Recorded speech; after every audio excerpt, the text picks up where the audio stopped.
Hi, Crystal Griffith here. Welcome back to Emotions, Wisdom, and Your Body. As you will notice, we were having some technical difficulties, and this is not going live on Facebook, but it will be available. I will upload it, never fear.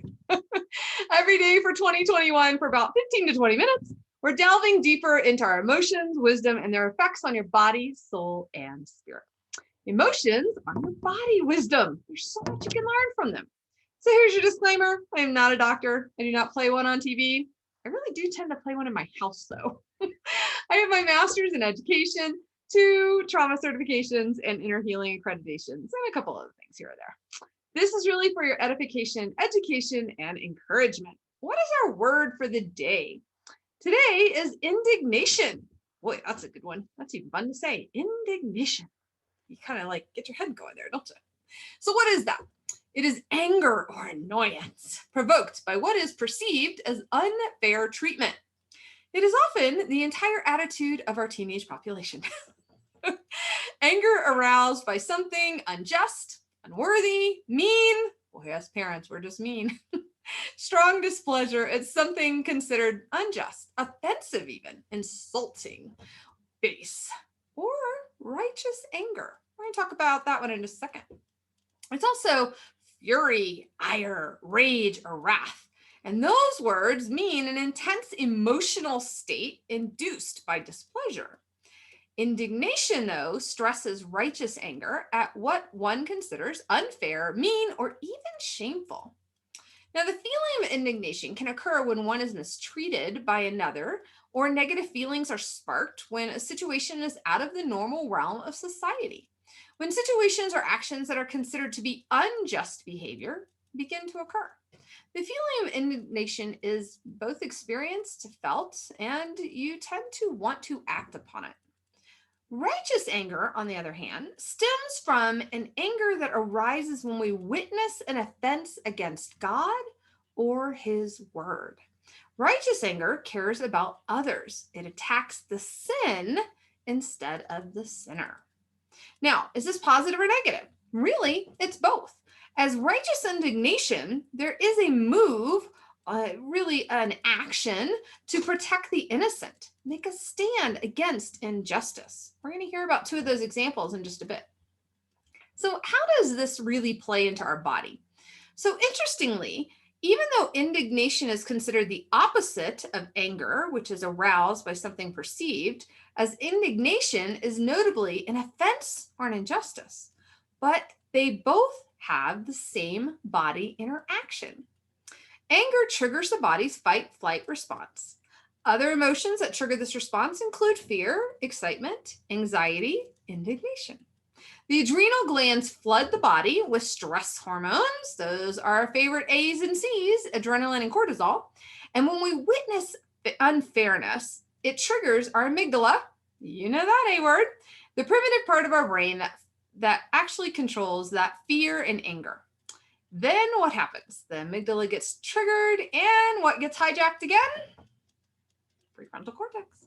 And down the slide we go to downstairs brain and dysregulation. So this means that when we feel like we've been treated unfairly, we go into fight or flight mode with its resulting sense of anxiety. So can you have too much indignation? Well, let's take a look at this a different way. Let's ask some questions. Are you currently dealing with or feeling indignant about something or someone? Or are you dealing with the unfairness of an issue? Are you victimizing yourself, allowing yourself to be a victim, to avoid taking actual responsibility for your choices, your reactions, your interactions? Are you blaming many of your difficult early experiences in childhood, perhaps, for that perpetual chip on your shoulder? And are you bemoaning the injustices of the world because you felt that so many befell you? Are you thinking, it's not my fault I'm angry all the time, there's just a lot to be bitter about? If you answered yes to any of those questions, you probably have too much indignation built up. So what do we do about this? Well, really the first step is, what good is indignation doing for you? In the grand scheme of things, We already know that hostility can lead to coronary actions and heart attacks and possibly even premature death. And then we found out that impatience can build us into hostility, right? So, where does indignation come into all this? Well, typically that impatience starts with an injustice that we feel. Maybe it's somebody using more of our time than we thought we were going to give. And so you can see how quickly that indignation can then drive that impatience, which can then drive the anger, which builds up over time, especially in a family situation. And before you know it, you are living in a world of hostility. So it can go pretty fast. So it's really not doing us any good at all. Now, grumbling about injustice doesn't make things just. And the ensuing hostility doesn't help us effectively address anything that actually needs fixing. You can't create positive change from a negative mindset. You have to heal your pain before you can set out to heal the world. So I often say to my kiddo, hurt people, but healed people can help people heal. And so I really want to challenge you with that idea. So if you're coming from a place of hurt, pain, injustice, indignation, you're probably only going to be offering those to other people. But if you can get those healed, inner healing is a great way to do that, right? You can actually dispel that frustration and that anger and that unfairness. You can get it out of your system. And so then when you can do that, you can allow the Lord to come in and show you where in that equation he actually sees you and what he has available to you. If you think back in the Bible, there was a lot of indignation in the Bible. Some righteous anger, others not so righteous anything. So if you remember in Moses, and he led the millions of people through the desert, and it didn't take very long at all for them to forget they had just come out of all the slavery for 800 years? And so God has redeemed them. God has brought them out, right? And they're going across, and now they want to take Moses down because the bad guys are chasing them. Or then they want to take Moses down because he's up on the mountain talking to God too long. Or then they want to take Moses down because there's no water in the desert. Or then they want to take Moses down because there's nothing to eat. The crazy thing is, not one of them actually thought for themselves that maybe I should ask God for it since he brought me this far. So that's what happens oftentimes when we are looking, honestly, to be a victim, when we are looking to be angry. And sometimes things in our life have led us to those places. But our reactions, our interactions, our choices to move forward in that anger of unfairness and bitterness is really our choices, whether we want to stay there or we want to come out of it and we want to be healed. And we want to see the truth that God had never left them. God was providing everything for them. All they had to do is just ask. And he would have given them the sun, moon, and stars. Holy moly. I mean, he gave them clothes that lasted 40 years. I mean, that was just amazing, man. I think I'd like that closet, actually. People are like, oh, no, I wouldn't want to wear the same thing over and over again for 40 years. I'm like, do you know how much less stress that would be in somebody's life to not think about that? I think I heard that about Steve Jobs. He always wore the exact same thing, so he didn't have to take the brain power to think about what he's going to wear. Pretty smart thinking there. All right.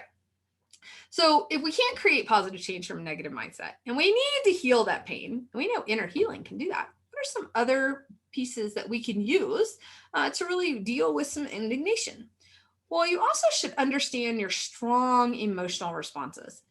If you have something come across the TV, perhaps it's those dog SPCA commercials, or maybe it's the African children who are starving, or any number of things, really.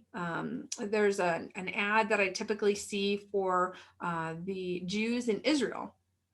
And it's usually older families, older generations who look like they are not going to be around much longer, and they're homeless, or they need oil, or they need help. And so you can sponsor an older person in the Jewish culture for $25 a month.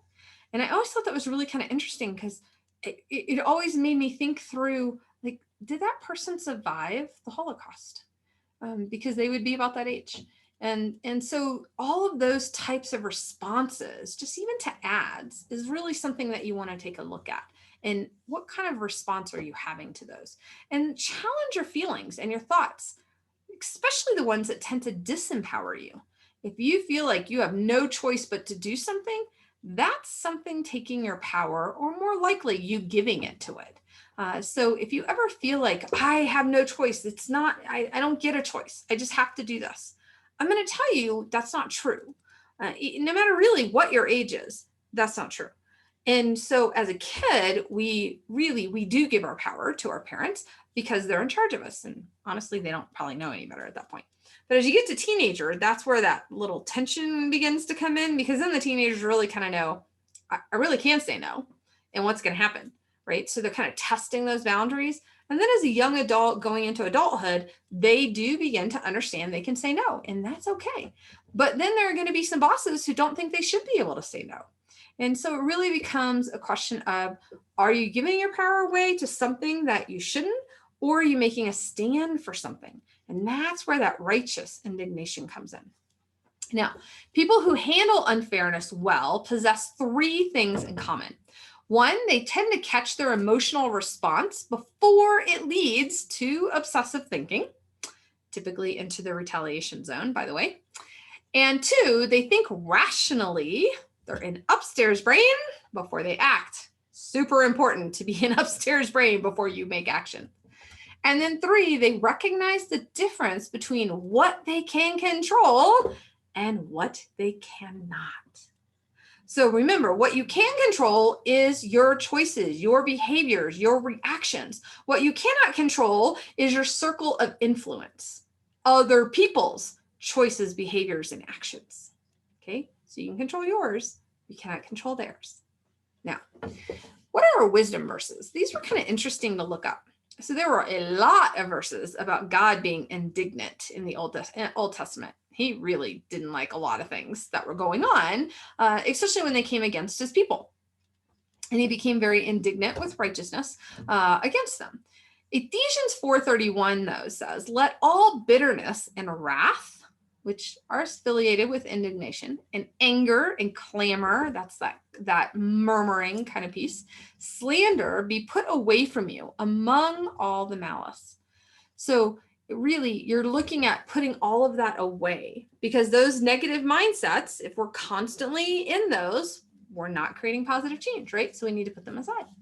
Proverbs 29:11, a fool gives full vent to his spirit. Boy, you start running off at the mouth, right? It's all over with. But a wise man quietly holds it back. A wise man's always watching, listening, and at the appropriate time, saying a very short piece. Psalm 7:11, God is a righteous God and a righteous judge, and a God who feels indignation every day. Can you imagine that? God feels indignation every day, that there's an injustice and unfairness happening to his people every single day. So there are two times that Jesus was indignant. The first one is Mark 1:41. Jesus was indignant. He reached out his hand and touched the man. I am willing to heal, he said, be clean. The injustice of the system at the time would have treated that person with leprosy, who was really in need of grace, compassion, and instead they treated him with fear and rejection. And that did not sit well with Jesus. And he said, I am willing, be clean. And then Mark 10:14, when Jesus saw this, he was indignant. And he said to them, let the little children come to me, and do not hinder them, for the kingdom of God belongs to such as these. Don't stop anyone from coming to Jesus, especially the little children. So both times it was because people were being prevented from coming to him. And Jesus became indignant over that. That was pretty neat, I thought. So indignation drove Jesus to action.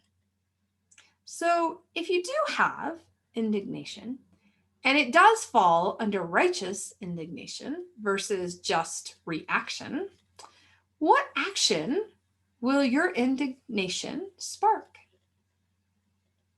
So how are you going to use this new information and about this? Remember, wisdom is the hearing, understanding, and application. And I would really encourage you to ask the Lord even more on this one. This one goes pretty deep, especially if you've lived a life where you have felt it's unfair. You didn't ask for things to happen to you, and they did. But I want to also remind you of Romans 8:28. Romans 8:28 says, God works all things to his good and glory. He doesn't leave anything on the table. All things. He doesn't say, I'm just going to use the 75%. I'm going to leave that 25% over there. He doesn't say, I'm going to use all of these situations, but that one, we're not going to use that one. Nope. He uses everything. Everything that you have walked through, good, bad, or indifferent. He's going to use it because he loves you and he knows the best plan for your life. So trust him with that. So here are your 3 questions. How has indignation been showing up in your life? What have you been kind of upset about? Has it been positive or negative, and why? And how can you transform the indignation that you have felt, especially if it's not righteous, right? By wisdom, understanding, and acknowledgement as you walk in it moving forward. So take those scriptures, make sure you put your name in there, all right? Remember, personalize it. He wrote them just for you. And go live. Share with us. What did you find unexpected about this topic today? And tomorrow's word is actually kind of a phrasing, but then it comes to a word. So tomorrow's word, because indignation is perceiving these wrongs, right? And whether they be righteous or unrighteous, perceiving the wrongs. You're kind of in this moment of what's going on, right? But you're upset about it. So tomorrow's word is being present in the moment. It's also called mindful, but I really like present in the moment because oftentimes we're not present in the moment. We're on this, or we're on this, or we're doing something else, but we're not here, present, one-on-one. So let's see what that's all about tomorrow. Join us for more on emotions, wisdom in your body, and register at kcrystalgriffith.com to receive more insights and your feelings wheel. Can't wait to chat with you guys tomorrow. Have a blessed day. Take care.